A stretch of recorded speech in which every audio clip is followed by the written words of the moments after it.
Tuturo ko sa inyo paano kunin yung perfect combination ng ating sprocket.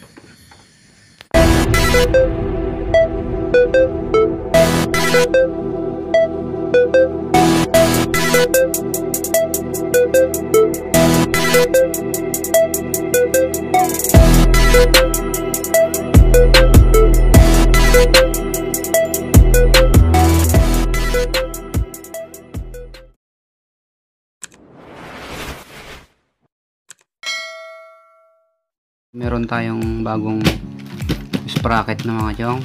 Yan. Tapos ito sa sprocket sa harapan. Tapos meron din tayong chain made in, ito nababasa nyo ito, made in Thailand. Yan.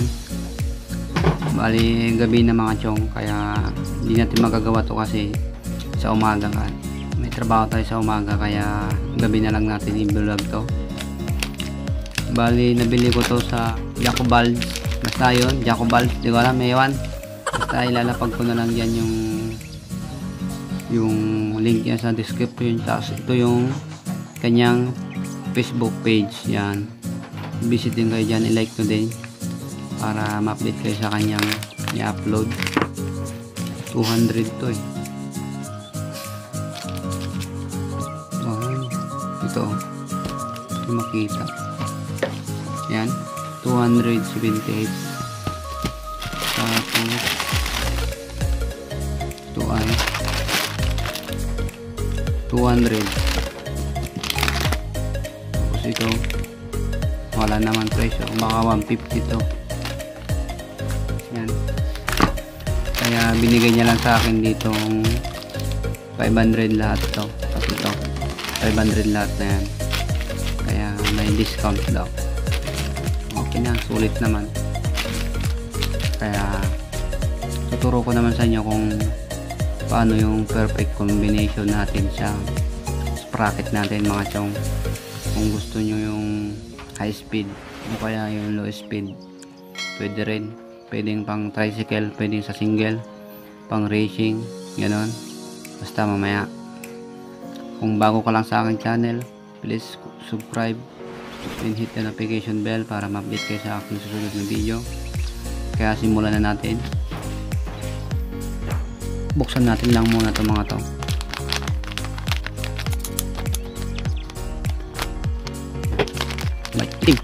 Itim siya mga chong. Ito siya.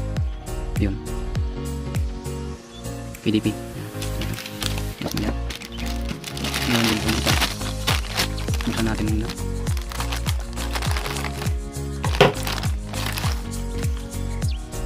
Ito siya. Ayan, bagong bago talaga. 32. Ayan, napili ko. Medyo kan pa to, low speed. 30 to 14. Low speed pa to kasi yung dati nating sprocket, yung papalitan na sprocket natin is 1636. Yun ang pinaka high speed. Tuturo ko kung bakit high speed yung 1636 na sprocket na. Basta mamaya. Tapos ito yung ating chain PPD made in Thailand. Buksan natin yung itsura nito.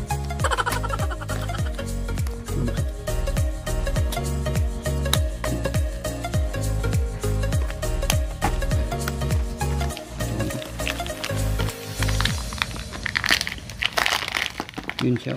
Yun. Ito siya. Yun. Maganda. Kasi yung dati niyang kadena yung sa akin itim. Parang local yun. Ito silver naman ito.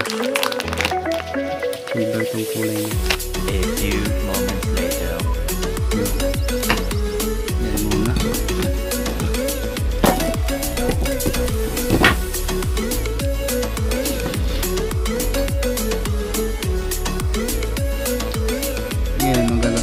gagawin naman tayo tayo sa computation, no? Okay, may papel tayo dito. Turo ko kung bakit high speed yun ating papalitan na kadena at sprocket, yung dati natin na ipapalit natin dito. Yan. Kasi yun mga chong is ano na to, yung dati ko kasi 36 divide 16 yung harapan ko. Yan, ito yung dati ko na ipapalit natin dito. Ito yung dati, pero papalitan natin dito itong pan na to.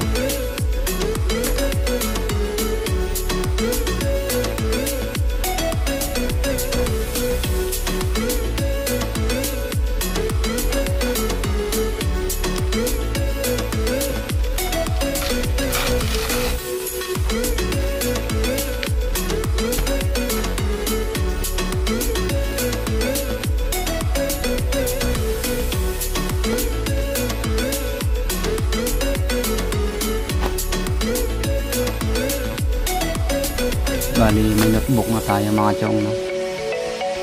Ituro ko sa inyo yung ating sprocket. Ito, yung bilis dito, kung mabilis ba o hindi itong mga to. 32 divide 14, itong size nitong mga to. Equals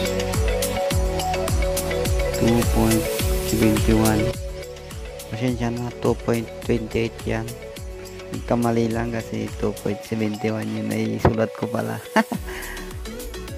For the views. Gago! Para natin sukat nun 36 divide 16 yun. Kaya ang sagot dun mga chong is 2.25.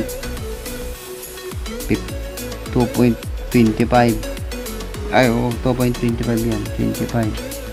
Yan. 2.25. Pasensya na, medyo hindi tayo marunong sa math eh. Tapos, yung stock ngayon dati, yung bago pa lang yung motor natin, is 38. Oy, mali. 38. 38.14 kasi yung dati niyan mga chong. Kaya yung bilis nun 2.71, kaya medyo low speed siya mga chong. Ito yung ipapalit natin yun. Ito yung bago, ito yung 32.14, ito 32.14. Yun naman mapapalitan, ito siya yung stock. Ito siya yung mapapalitan, yung nakakabit sa motor pa lang natin na kakabyo-kabyos na. Tapos ito yung stock niya, yung bago yung motor. Ito 38.14. Pwede naman yan sa kung kulong-kulong naman o kaya may sidecar, pwede naman yun. Pwede naman ng sukat nun. Pwede naman na kung pang kulong-kulong na mga chong, pwede naman.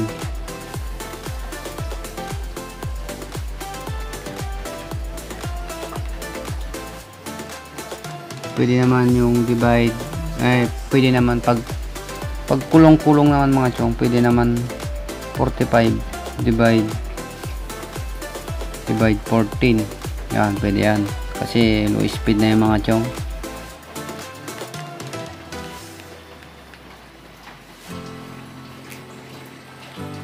Sagot naman dyan mga chong is 2.21. 2.21 yan. Medyo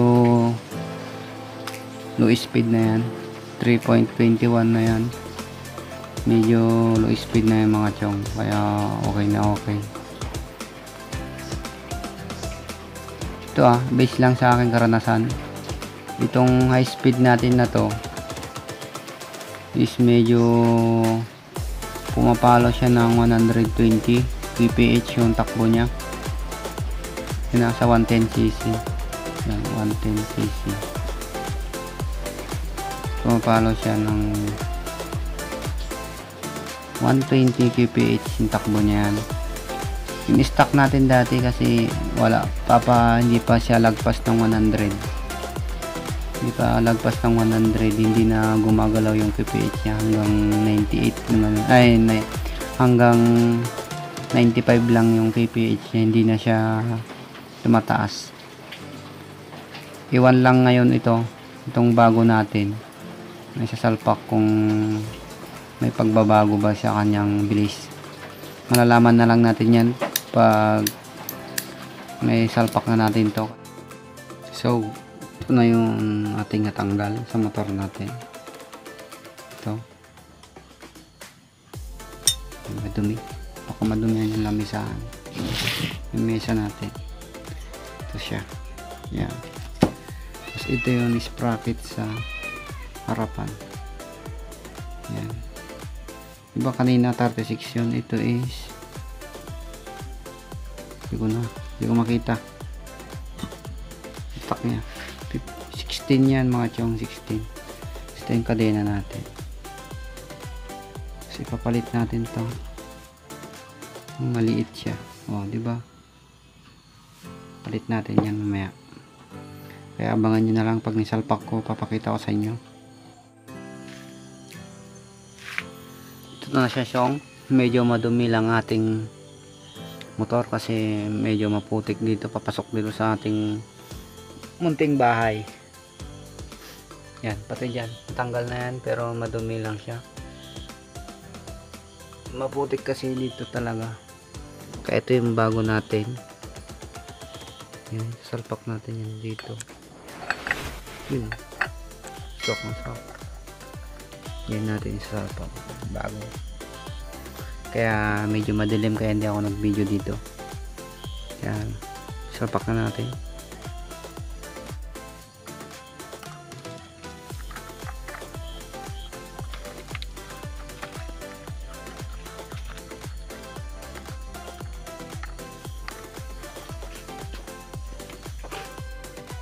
So yun na, paigpitan na natin. I-break na natin dito. May clip na din ito.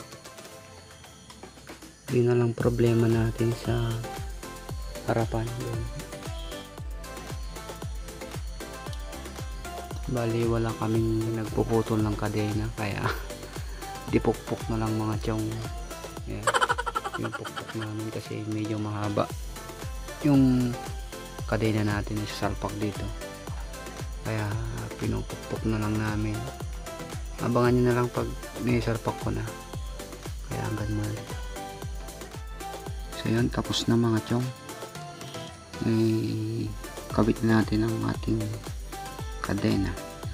Pasensya, medyo madumi siya. Yan, 32 40. Hanggang dito na lang mga chong. Bukas magwa-washing tayo, kaya good night.